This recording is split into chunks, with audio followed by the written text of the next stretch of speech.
It was supposed to be an ordinary evening, just another quiet night in the routine of our marriage.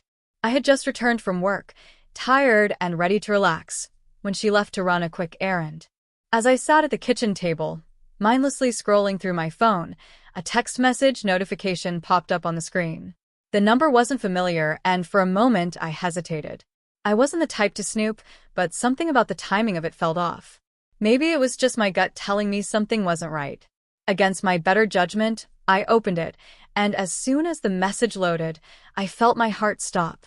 It was from her, my wife, saying something I never expected to see. Flirty, suggestive messages exchanged with someone named Tyler, talking about how they couldn't wait to meet up later. It wasn't just the words that hit me like a punch to the stomach. It was the confidence, the familiarity between them, the ease with which she spoke to him. My mind went blank for a second as my hands began to tremble, my stomach tightening. This wasn't a random flirtation. It was an affair, and the realization hit me like a freight train. I'd been married to this woman for 5 years, and yet here I was, staring at a message that would shatter everything I thought I knew about her.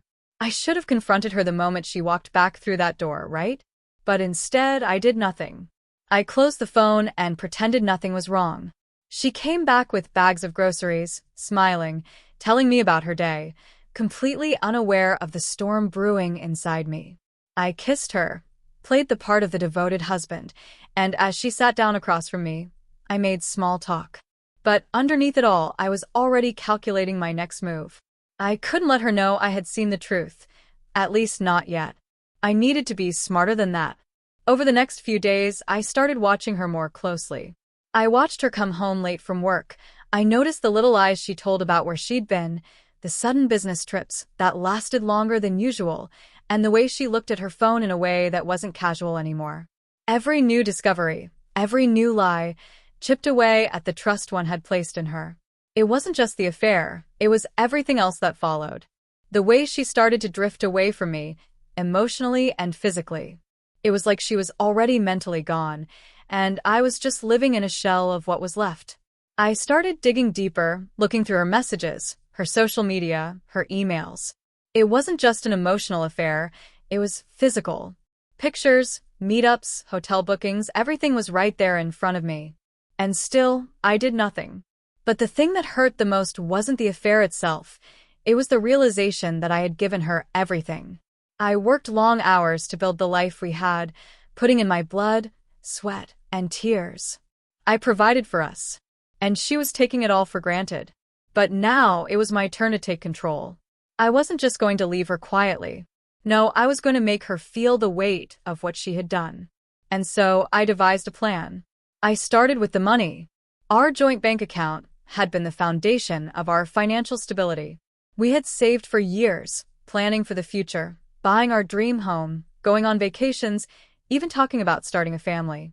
But now, that future didn't matter anymore.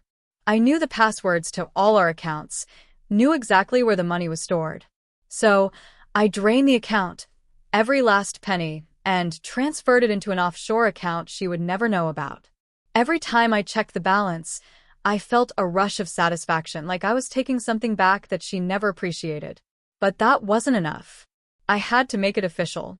I filed for divorce, and I made sure the papers were served when she least expected it.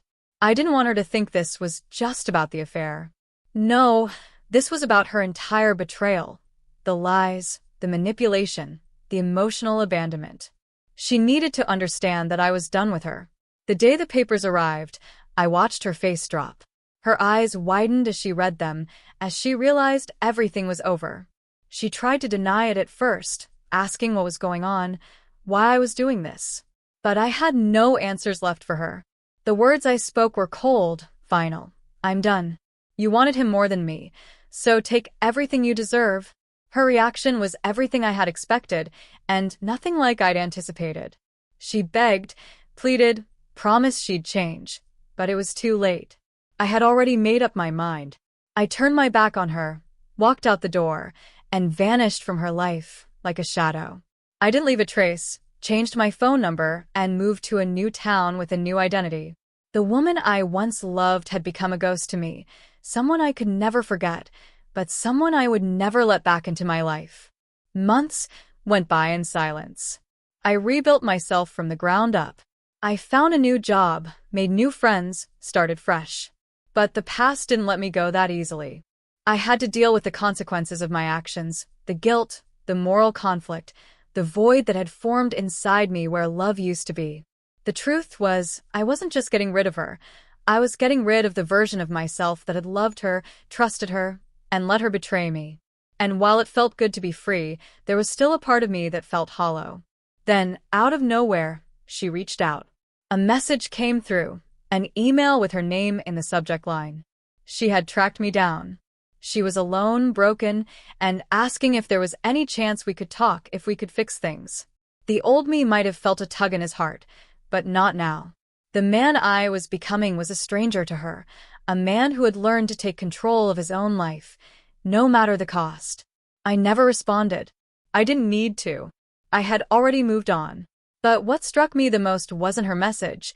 It was the realization that I had become someone unrecognizable. The man who once swore he would never let bitterness rule his life was now bitter. The man who once dreamed of a happy family was now alone, but strong, cold, and wiser. And as I looked back on everything, I understood that what I had done wasn't just about revenge.